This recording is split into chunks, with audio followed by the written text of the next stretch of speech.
열왕기하 5장 1절부터 19절까지의 말씀 찾으신 줄 알고 제가 봉독하겠습니다. 아람 왕의 군대장관 나아만은 그의 주인 앞에서 크고 존귀한 자니 이는 여호와께서 전에 그에게 아람을 구원하게 하셨습니다. 그는 큰 용사이나 나병 환자더라. 전에 아람 사람이 떼를 지어 나가서 이스라엘 땅에서 어린 소녀 하나를 사로잡으매 그가 나아만의 아내에게 수종들더니 그의 여주인에게 이르되 우리 주인이 사마리아에 계신 선지자 앞에 계셨으면 좋겠나이다. 그가 그 나병을 고치리이다 하는지라. 나아만이 들어가서 그의 주인께 아뢰어 이르되 이스라엘 땅에서 온 소녀의 말이 이러하더이다 하니 아람 왕이 이르되 갈지어다. 이제 내가 이스라엘 왕에게 글을 보내리라 하더라. 나아만이 곧 떠날새 은 10달란트와 금 6,000개와 의복 10벌을 가지고 가서 이스라엘 왕에게 그 글을 전하니 일렀으되 내가 내 신의 나아만을 당신에게 보내오니 이 글이 당신에게 이르거든 당신은 그의 나병을 고쳐주소서 하였더라. 이스라엘 왕이 그 글을 읽고 자기 옷을 찢으며 이르되 내가 사람을 죽이고 살리는 하나님이냐? 그가 어찌하여 사람을 내게로 보내 그의 나병을 고치라 하느냐? 너희는 깊이 생각하고 저 왕이 틈을 타서 나와 더불어 시비하려 함인 줄 알라 하니라. 하나님의 사람 엘리사가 이스라엘 왕이 자기 옷을 찢었다함을 듣고 왕에게 보내 이르되 왕이 어찌하여 옷을 찢었나이까? 그 사람을 내게로 오게 하소서. 그가 이스라엘 중에 선지자가 있는 줄을 알리이다 하니라. 나아만이 이에 말들과 병거들을 거느리고 이르러 엘리사 집 문에 서니 엘리사가 사자를 그에게 보내 이르되 너는 가서 요단강에 몸을 7번 씻으라. 네 살이 회복되어 깨끗하리라 하는지라. 나아만이 노하여 물러가며 이르되 내 생각에는 그가 내게로 나와 서서 그의 하나님 여호와 이름을 부르고 그의 손을 그 부위 위에 흔들어 나병을 고칠까 하였도다. 다메섹강 아바나와 바르발은 이스라엘 모든 강물보다 낫지 아니하냐? 내가 거기서 몸을 씻으면 깨끗하게 되지 아니하리 하고 몸을 돌려 분노하여 떠나니 그의 종들이 나와서 말하여 이르되 내 아버지여 선지자가 당신에게 큰 일을 행하라 하였더라면 행하지 아니하였으리이까?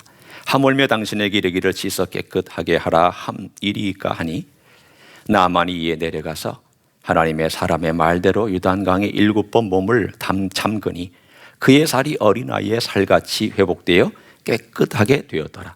나아만이 모든 군대와 함께 하나님의 사람에게로 도로 와서 그의 앞에 서서 이르되 내가 이제 이스라엘 외에는 온 천하에 신이 없는 줄을 아나이다. 청하건대 당신의 종에게서 예물을 받으소서 하니 이르되 내가 섬기는 여호와께서 살아계심을 두고 맹세하노니 내가 그 앞에서 받지 아니하리라 하였더라. 나아만이 받으라고 강권하되 그가 거절하니라.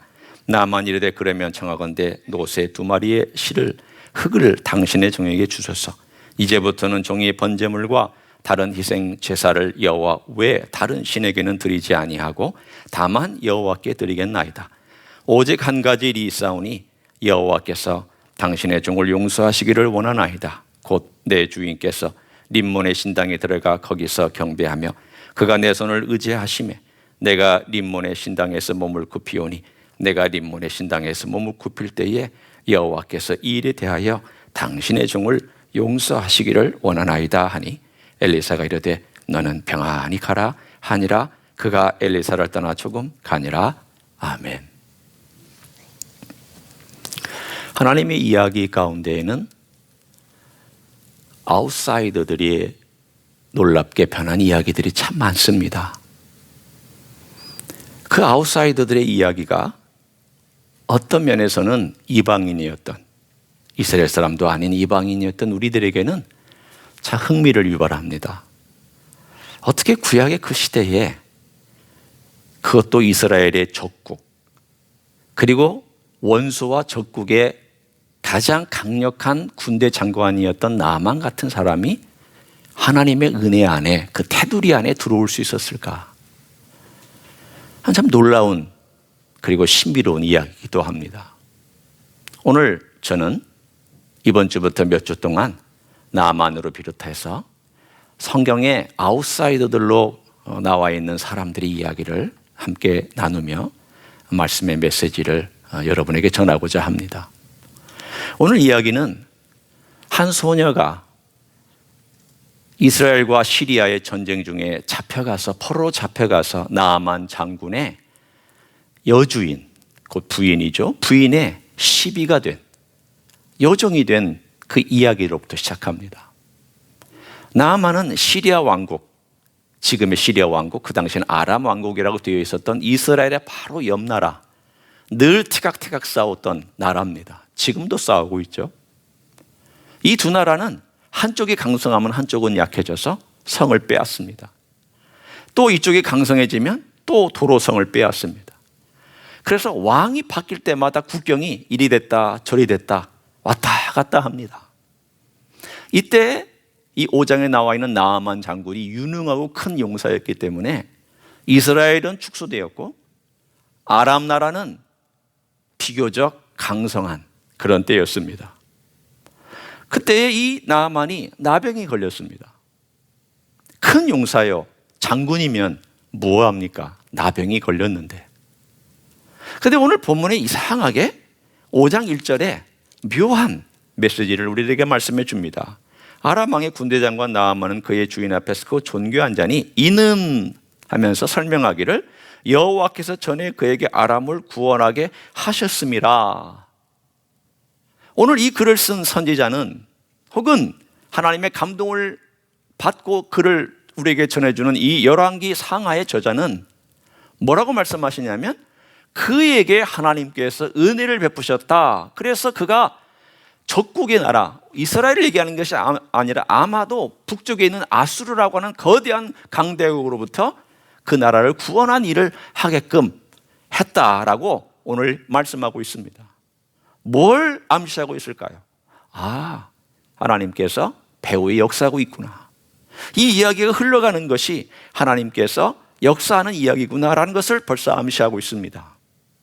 그 과정 속에 한 소녀가 티각태각하는 두 나라의 전쟁 와중에 포로로 잡혀갑니다. 아마 12살 전후의 어린 나이였을 겁니다. 불행하죠. 아람 나라의 나아만 장군, 아무리 좋은 장군의 가정에 종으로 들어갔다 할지라도 종은 종이면 노예는 노예입니다.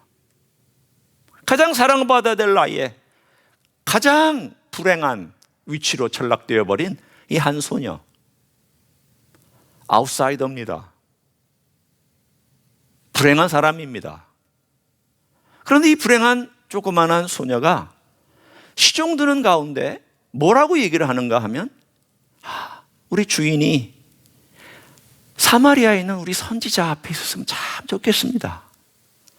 그러면 그 선지자가 우리 주인을 분명히 낫게 해줄 수 있을 것인데 어떻게 하면 좋죠? 이 소녀를 보면 확신에 차 있습니다. 주인에 대한 불편이나 원망이나 저주의 이야기는 나오지 아니하고 오히려 주인이 나았으면 좋겠다. 그러나 동시에 하나님 앞에 서 있는 선지자 앞에 가서 나았으면 좋겠다라고 하는 것을 분명히 표현합니다. 그러자 나아만이 이야기를 듣고 왕에게 가서 편지를 받은 다음 이스라엘을 왕을 찾아갑니다. 군대와 병거를 몰고 찾아가서 내가 온 것은 전쟁을 위함이 아니요 내 병을 낫기 위함이라고. 그런데 이 소녀보다 못한 이스라엘 왕의 반응이 나옵니다. 이스라엘 왕은 뭐라고 그러냐면 자기 옷을 찢고 이것 보라고. 내가 죽음을 살리고 죽이는 하나님이냐고. 사람은 참 웃깁니다. 평소에는 하나님을 믿지도 않고 있다가 꼭 이런 때 나타나면 하나님을 찾는 것이 참 인생들입니다. 이스라엘 왕 전혀 신앙인 아닙니다. 자기가 보호해야 될 그 소녀를 적국에 빼앗긴 사람입니다. 그는 인사이더였지만 그러나 전혀 인사이더 같지 않은 삶을 살고 있었던 사람입니다. 반대로 저 멀리 아웃사이더처럼 적국에 빼앗겼던 소녀는 오히려 하나님의 신앙을 가지고 살아가는 고백을 하며 살아갑니다. 그러자 이 소식을 들은 엘리사가 내게로 보내라. 그래서 군대를 거느리고 병거를 거느리고 마병을 거느리고 엘리사가 있는 초라한 집의 문 앞에 섰습니다. 말에서 내려서 그가 섰을 때에는 적어도 내가 선지자 앞에 겸손하게 와서 이렇게 기다리고 있으니 이 사람이 내가 이렇게 말에서 내려서 겸손하게 서 있는 것을 보면 뭔가 해줄 것이다 라고 기대를 하며 서 있었을 것입니다. 그런데 달랑 사환 하나를 보내서 이렇게 얘기를 합니다. 당신 가서 요단강에 가서 7번 몸을 씻으시오. 그러면 당신 몸이 깨끗하게 될 것이요. 딱 두 마디입니다. 사마리아에서 요단강까지 가려면 아람 나라에서 왔던 대로 다시 돌아가서 동쪽으로 다시 돌아가서 반나절을 걸어가서 말을 타고 가든 하여튼 걸어가서 요단강에서 씻고 다시 또 와야 되는 이 번거로움이라는 것은 보통 일이 아닙니다. 아니, 그 번거로움도 번거로움이지만 이 나아만은 화가 났습니다. 아니, 내가 저 이웃 나라에서부터 여기까지 찾아왔고 내가 말에서 내려서 지금 문 앞에 서서 기다리고 있는데 선지자가 나와서 내 위에 그 여호와란 신, 이들이 믿는 여호와 신의 이름으로 내 환부 위에 손을 흔들면서 기도를 해줘야 될 게 아니냐. 화가 나서 몸을 돌려 돌아가려고 하는 그때에 오늘 본문의 또 다른 아웃사이더들이 이 나아만에게 이렇게 말씀을 합니다. 장군이여, 이것보다 더 어려운 일이라도 해야 하거늘 장군께서 지금 가서 몸을 7번 씻으라고 하는 것은 그 어려운 일이 아니지 않습니까? 시간만 투자하면 되는 일이 아닙니까? 장군님, 말을 들으십시오. 그러자 이 나아만의 놀라운 점이 여기서 나타납니다. 이에 그가 그 말을 듣고 요단강까지 가서 몸을 1번, 2번 또 씻고 해서 6번 씻을 때 아무런 변화가 없다가 7번 딱 씻었을 때에 그의 몸이 완전히 깨끗하게 되는 놀라운 기적의 역사를 오늘 본문에 기록합니다. 그러자 더 놀라운 이야기는 나아만의 신앙 고백에 있습니다. 그가 깨끗하게 되면서 바로 갈 수도 있잖아요. 다 나았으니까 내가 순종했어. 나는 그 사람 말대로 했어. 그러니 내가 다 나았으니까 이제 끝 하고 돌아갈 수 있는데 그는 다시 거슬러 올라와서 선지자 앞에 또 섰습니다. 그리고 고백합니다. 세상 천하에 여호와 같은 신이 없습니다. 이 예물을 받으십시오. 거절했습니다. 그러자 이 거절한 것을 알고 그가 이렇게 또 고백합니다. 저에게 노새 2마리의 실을 이스라엘의 흙을 주십시오. 제가 이 흙을 가져가서 흙 위에 제단을 쌓고 거기서 제가 늘 제물을 드리며 하나님을 경배하는 삶을 살겠습니다.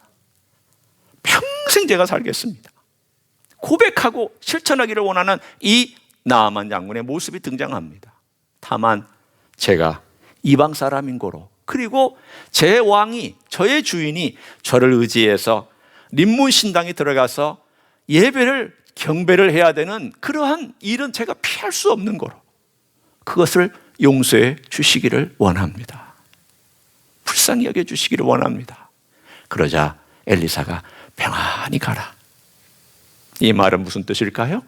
그것을 허락하겠노라. 하나님의 메시지를 그가 전해주는 이야기로 오늘 본문의 이야기가 맞춰집니다. 오늘 이야기를 통해서 저는 이런 상상을 해봤습니다. 이 이야기를 통해서 제일 수줍어진 사람 누굴까? 분명히 나아만이죠.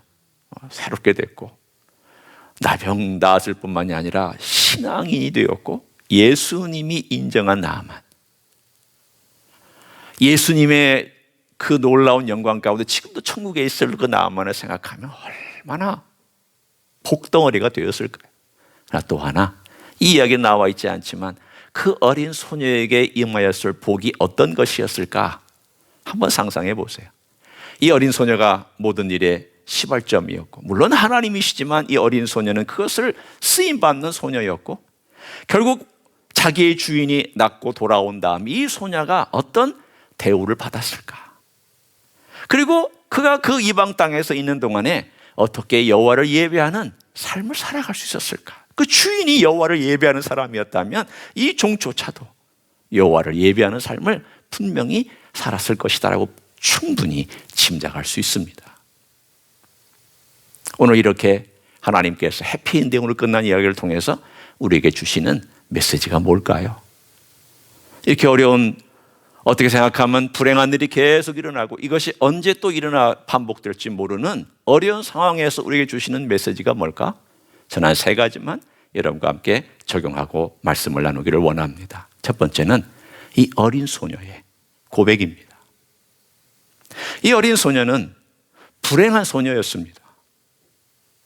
그러나 이 불행한 가운데 불행에 몰두되지 아니하고 휩싸이지 아니하고 그 불행한 가운데도 그의 믿음과 소망을 고백했습니다. 선지자가 우리나라에 있습니다. 그 선지자는 분명히 하나님을 대표하는 선지자며 그가 행하는 일은 하나님의 일을 행합니다라고 하는 고백이 있습니다. 저는 분명히 이 소녀의 가지고 있는 이 고백은 확신에 찬 고백이었다고 저는 분명히 믿습니다. 불행한 일에 휩싸여 있는 사람이 아니라 그 불행에도 불구하고 자기 주인을 위하여 선을 베풀려고 하는, 그리고 뭔가 좋은 일이 나타나기를 원하고 있는 이 조그마한 한 소녀의 신앙 고백은 우리들에게 이런 도전을 전해줍니다. 당신에게 있는 불행은 항상 불행으로 끝나는 것이 아닙니다. 하나님은 불행을 통하여 어떤 일을 행하실지 모릅니다. 하나님께서 불행을 바꾸시기도 하며, 심지어는 처음 불행을 주실 때 그 불행은 겉모습은 불행이지만 속은 축복으로 가득 차 있는 그 불행인 줄 우리가 어찌 알겠습니까? 그래서 가면을 쓰고 등장하는 축복이라는 말이 있잖아요. Blessing in disguise. 겉모습은 고난이며 겉모습은 불행이지만 그러나 그 내용 속에는 하나님의 축복을 담고 있으며 그 축복에 담겨 있는 것들을 발견한 자들은 엄청난 보화와 보배를 발견할 수 있습니다. 지금 우리에게 주어진 이 코로나 바이러스의 사태가 그런 내용일 수 있습니다. 고난입니다. 분명히 힘듭니다. 그러나 이 배후에 하나님께서 숨겨놓은 그 축복을 어떻게 바꿔나가실지, 그것은 누구에게 어떤 사람을 통해 이루어지느냐? 오늘 본문에 있는 이 소녀처럼 소망의 이야기, 믿음의 이야기를 밖으로 얘기할 수 있는 사람들입니다. 하나님 살아계시다. 하나님의 사람들은 분명히 역사한다. 우리가 우리 주 예수 그리스도의 부활의 능력의 증거를 믿는다면 이 소녀가 과거에 보여주었던 불행한 환경, 불행한 조건 속에서 그럼에도 불구하고 여호와에 대한 신앙을 고백할 수 있고 그 소망을 고백할 수 있었던 것처럼 우리 또한 이 어려운 가운데 그리스도의 부활의 신앙을 표현하고 소망을 표현할 줄 아는 그 사람에게는 하나님께서 이 불행을 통하여 놀라운 축복을 자신과 다른 사람에게 전달하실 수 있는 줄로 믿습니다. 두 번째는 이 나아만의 삶을 통하여 보는 가르침입니다. 나아만이 와서 처음에 자기의 껍데기를 벗지 못할 때에는 여전히 나아만 장군의 나병도 남아 있었습니다. 내가 누군데? 내가 그래도 인정받는 장군인데 설사 내가 나병에 걸렸다 할지라도 선지자가 내게 와서 나를 위해서 손을 흔들어주며 그렇게 해야 되지 않느냐. 아직도 자기 자신 안에 있는 생각이나 교만이나 껍데기가 벗겨지지 아니한 채로 있었던 나아만. 그러나 하인들, 자기보다 훨씬 아래에 있고 훨씬 가치 없는 아웃사이더들 같은 그런 하인들의 말을 듣고서 아니야, 내가 그러면 안 되지. 그리고 요단강까지 내려갔다고 되어 있습니다. 오늘 저는 여러분에게 동사 하나를 같이 나누고 싶은데 그건 5장 14절에 있는 동사입니다. 그러니까 이것은 그냥 무심결에 지나갈 수 있는 동사예요. 그리고 그의 동작을 표현하는 단순한 동사일 수도 있어요. 그러나 저에게는 새롭게 다가온 동사입니다. 어떤 동사인가 하면 14절에 나아만이 이에 내려가서 분명히 이것은 사마리아라고 하는 조금 높은 지대에서 요단강이라고 하는 조금 낮은 지대로 내려갔다는 표현일 수 있습니다. 그러나 저에게는 이 글이 그렇게 읽혀집니다. 아, 나아만이 겸손히 몸을 낮추고 낮은 자리까지 내려갔구나 라는 상징적인 메시지로 저에게 들려졌습니다. 하나님의 은혜가 오는 것을 막는 게 뭘까? 여러분 뭐라고 생각하십니까? 하나님 은혜가 내게 다가오고 하나님께서 역사하고 이 불행이라고 하는 가면을 쓰고 내게 축복이 다가오려고 하는데 이 축복이 내 삶에 와서 내게 유용하지 아니하고 그냥 흘러가는 것은 뭘까? 단순합니다. 오늘 나만이 그렇게 될 뻔했던 사건하고 똑같습니다. 교만입니다. 자기 자신을 버리지 않는 것입니다. 여전히 껍데기가 두꺼운 것입니다. 하나님께서 지금 계속해서 이 과정 속에서 내 어떤 껍질을 벗기를 원하신다면, 여전히 내가 높은 자리에서 남아있다면, 나는 내려왔다고 생각하지만 하나님 보시기에는 여전히 높은 자리에 있다면 우리가 해야 될 일이 뭘까요? 내려가는 거죠. 내려가는 일입니다. 내려가야 돼요. 하나님이 내려가라고 하실 때는 내려가는 거예요. 각자의 개인의 삶 속에서 하나님께서 내려가라. 너 내려가라. 네 자리는 내려가서 있는 그 자리다. 하나님이 그 자리를 우리 인도하실 때는 자기 자신을 꺾고 그 껍질을 부수고 내려가서 하나님을 뵙고 순종하는 것이 하나님의 은혜가 내게 다가오는 지름길인 줄로 믿습니다. 세 번째는, 마지막 교훈은 더 중요한 것입니다. 나만이 하나님을 예배하고 하나님을 경배하는 삶을 살기 위해서 흙을 달라고 그랬습니다. 여러분, 흙이 무슨 주술적인 마술적인 힘이 있어서 흙을 가져가는 것일까요? 흙 가져다 놓으면 뭐 대단한 역사가 일어나는 걸까요? 아니잖아요. 이건 나만의 신앙 고백입니다. 흙은 나만의 신앙 고백을 눈으로 확인하고 매일 발버음으로 확인하는 여호와의 임재, 야훼의 임재를 상징하는 땅입니다. 아침에 일어나서 그 땅을 밟고 거기서 제사를 드리며 하루를 시작하고 하루를 마치고 돌아와서 저녁 제사를 거기에서 드리면서 하루를 마감합니다. 그 땅은 여호와의 땅입니다. 나는 이방 땅에 살고 있지만 내가 서 있는 땅만큼은 여호와의 땅이다. 야훼의 땅이다. 야훼의 임재가 있는 곳이며 나는 야훼의 그 그늘 아래, 그 보호 아래 나는 살 것이다라고 하는 신앙 고백입니다. 이 땅은 이방으로 가득 차 있습니다. 조금만 밖으로 나가면 우상들로 가득 차 있습니다. 내가 어떻게 이 땅 위에서 살아갈 수 있을까? 오늘 여기 나와 있는 이 흙과 같은 내 신앙 고백이 필요합니다. 하나님, 제가 하나님의 은혜를 받고 은혜를 받은 다음 제 신앙이, 제 고백도 분명하게 해주시고 제 고백에 따른 헌신도 분명하게 해주십시오. 하나님의 임재 안에 하루를 시작하고 하나님의 임재로 하루를 마감할 수 있는 삶이 되게 해주십시오. 어느 곳에 있든지, 집에 묶여 있든지 어느 곳에 나가든지 나만이 했던 것처럼 우리 주 예수 그리스도 그분이 나의 주인이라는 것을 고백하고 하나님의 임재의 땅을 내가 밟고 걸어가는 하나님의 사람이 되게 해 주시기를 원합니다. 여러분, 이 다가온 불행이 우리에게 축복이 될 수 있다는 놀라운 이야기. 한 여종에게도 복이 되었고 그 주인에게도 복이 되었고, 이 이야기는 단순히 나만에서 끝나는 것이 아니라 나라고 하는 사람에게도 오늘 이루어지고 있는 천재지능형 이야기라는 걸 생각할 때 얼마나 감사한지. 소망의 메시지 늘 입에 담으십시오. 믿음의 메시지 늘 입으로 표현해 주십시오. 그리고 주님을 향한 임재를 기다리며 임재 안에서 걸어가는 신앙의 고백적인 메시지 늘 삶 가운데서 주변에 있는 사람이나 스스로에게 고백해 주십시오. 그러면 언젠가 이 불행이 변하여 하나님의 엄청난 축복으로 여러분과 여러분의 가정과 주변을 변화시키는 역사가 있을 줄로 믿습니다. 그런 삶을 살아가시기를 예수님의 이름으로 간절히 축원합니다. 기도하겠습니다.